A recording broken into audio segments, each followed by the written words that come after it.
Hello everyone, my name is Allison Merker-Garner and I am the creator of the Musical Minds curriculum for children. Welcome, and I want to spend a few minutes just explaining and demonstrating what I do. Musical Minds is a curriculum for children through all levels: violin, viola, cello, and piano. The things we do at the very beginning in the pre-instrumental class prepare for the next level, pre-twinkle and twinkle and book 1, moving into book 2 and beyond. So it is a curriculum not just for little kids. It is a curriculum for the whole journey from beginning to graduation. The Musical Minds curriculum is designed for you. It is a compilation of experiences and training I've had through the years that was motivated by an interest in how children learn and how we can reach the children of today in a way that is fitting for today's family. It's not hugely different than what you're probably already doing. It's as if you put a different lens on what you're doing. So if you are a Suzuki teacher like I am, still teach your Suzuki way. Still use the method in the way that you are comfortable and that you value. The difference is placing everything that the child learns back into the context of something meaningful. And for the little kids that are just beginning, that's something that is musical and culturally relevant. So if you are an American child, you are experiencing the folklore and the folk songs, the dances, the play parties and the singing games, the jump rope rhymes and the clapping games that are part of our American culture. Is something that supports not just good music, music that has lasted for decades, and in some cases longer than that, but it also provides a commonality, something we all know together. And those tunes and chants and activities involving movement are very musical.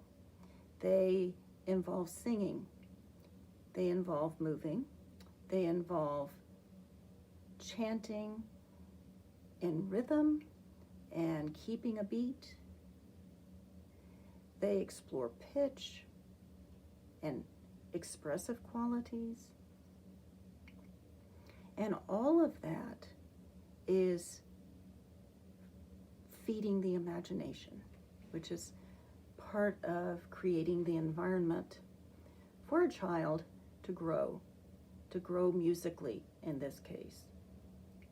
So I create the environment in group settings, and group can be just a teacher and a child, or a parent and a child, or it can be a class of 20. But in a group setting, we start before the child has begun an instrument learning repertoire. We do all these singing games. We do all of these play parties. We do the chants. We do the jump rope rhymes. We use the dowel rods and provide an ostinato or a bourdon to accompany a tune or a chant. We do all of that. And within that, children are learning to think, to listen, to imitate, to create, to move their bodies with control and balance. And when they are ready to start learning a violin, or to play a viola or a cello or the piano, they are truly ready to focus on the instrument and be successful with it. So what I would like to do today is to take something that I would present to my music time children. These are kids that are not starting an instrument yet. They're 2, 3, 4, 5 years old. They're in a group class, and the tune that we're going to do is called Naughty Kitty Cat. Naughty Kitty Cat is a Hungarian folk tune that's been translated into English. So there are probably other translations out there. But as I taught my first or my last course, I had some people that were in countries that had another language as the dominant language than English. And I really don't think that is a problem for children if you want to use English in Germany or Italy or wherever you are. I don't think at this age it really matters. What matters is the lilt of the tune, the rhythm, the steady beat, and the activity, whatever that is. So Naughty Kitty Cat goes like this. Naughty kitty cat, meow, you are very fat, meow.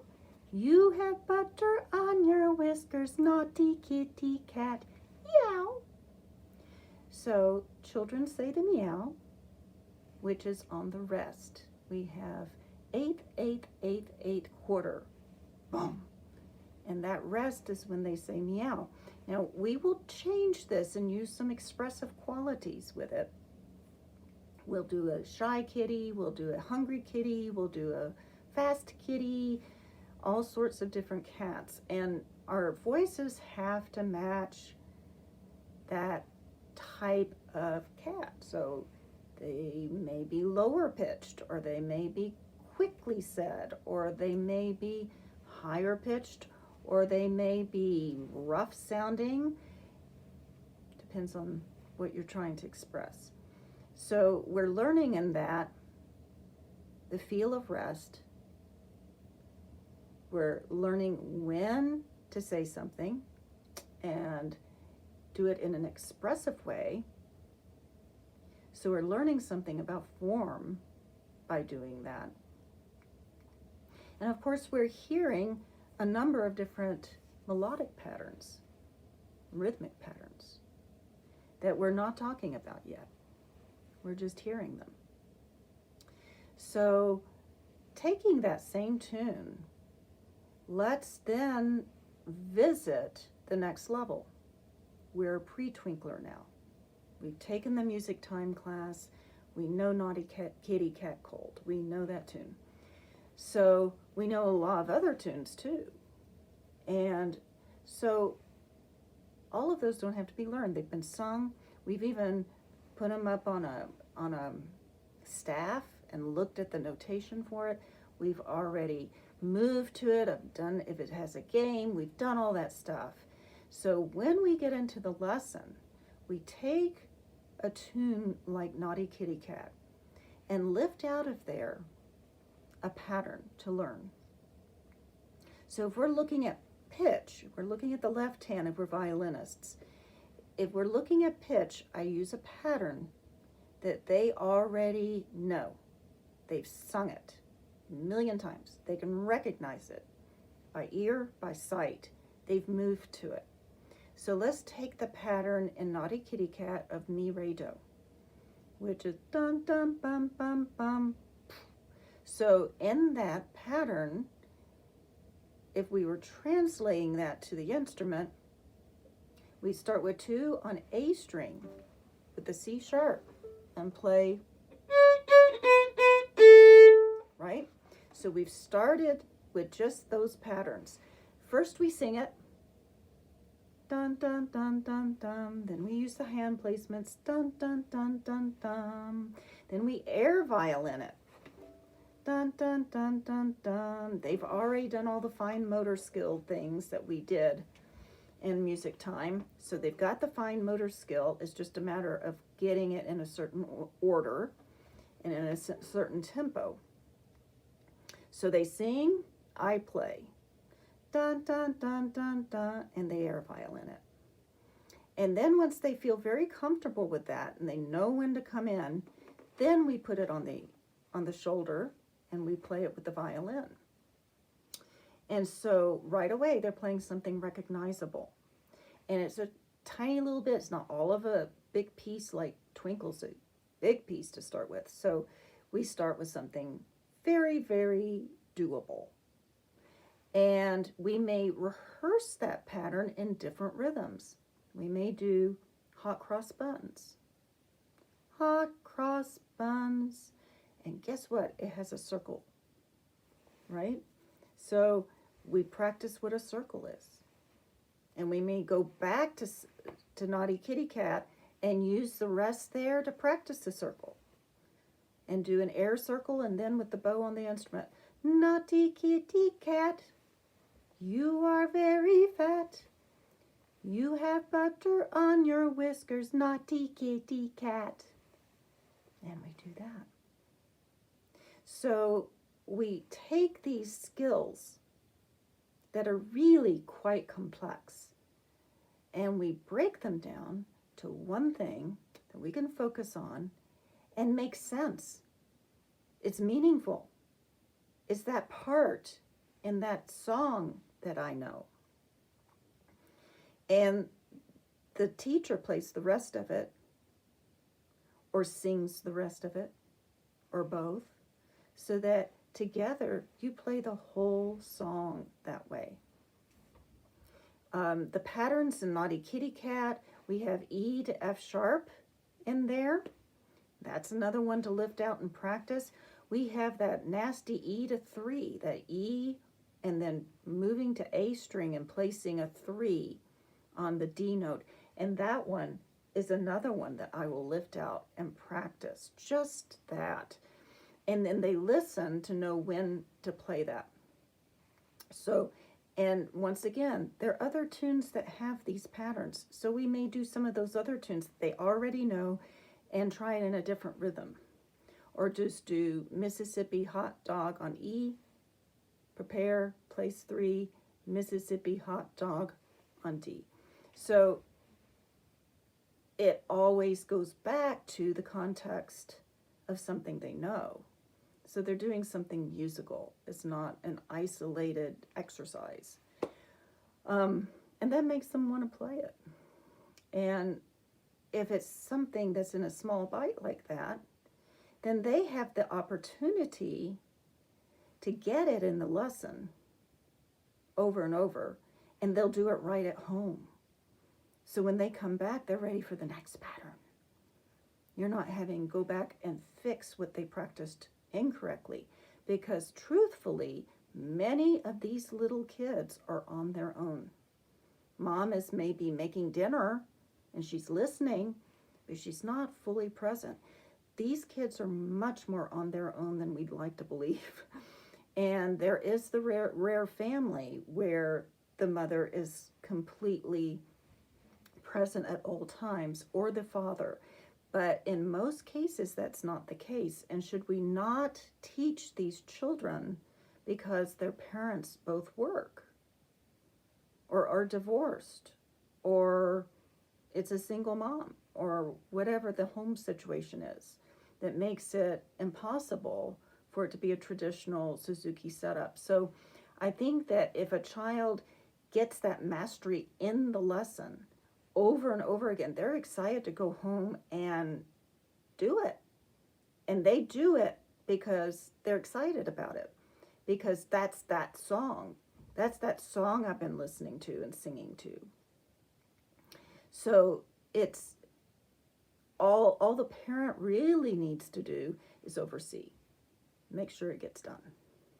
That's about it.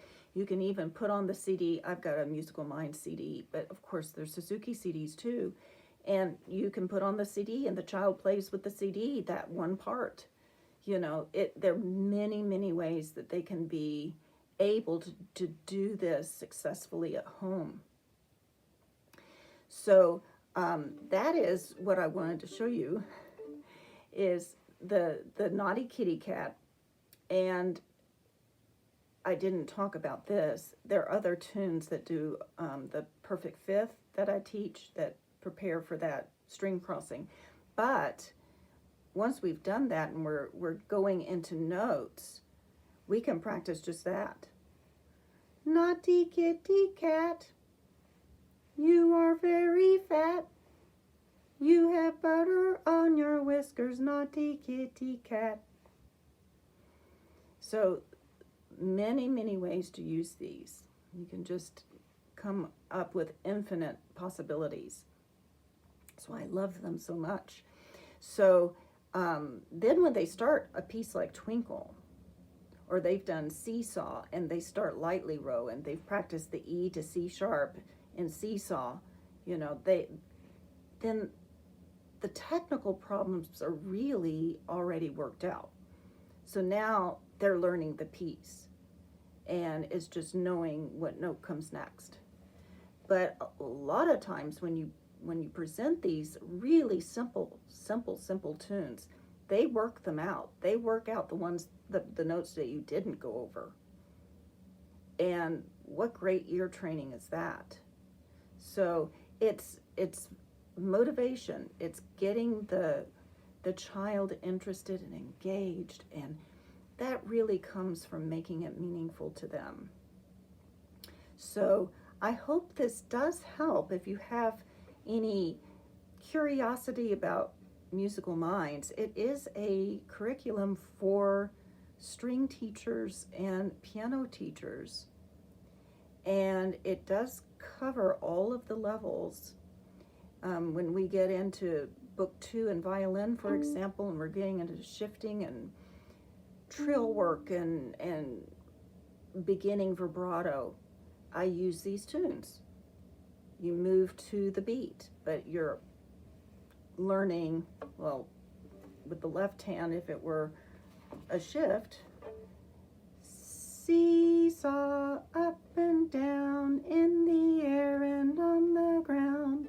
We just have to transpose it from E to C sharp to D to B, but that's also a lesson in transposition, which I start really, really early, so that they are starting to already explore the instrument and its possibilities and that kind of thing way earlier than you might think.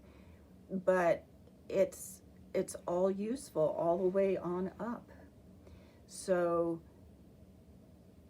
that is what I wanted to share today. And if anybody has any questions or concerns, or that you want to know something about my courses that I offer for teachers online, or any of the books that I've written, anything at all, I think that I would love to hear from you. I would love to hear your questions, and just message me. I'm on Facebook, and I will check those messages on a regular basis and get back to you promptly.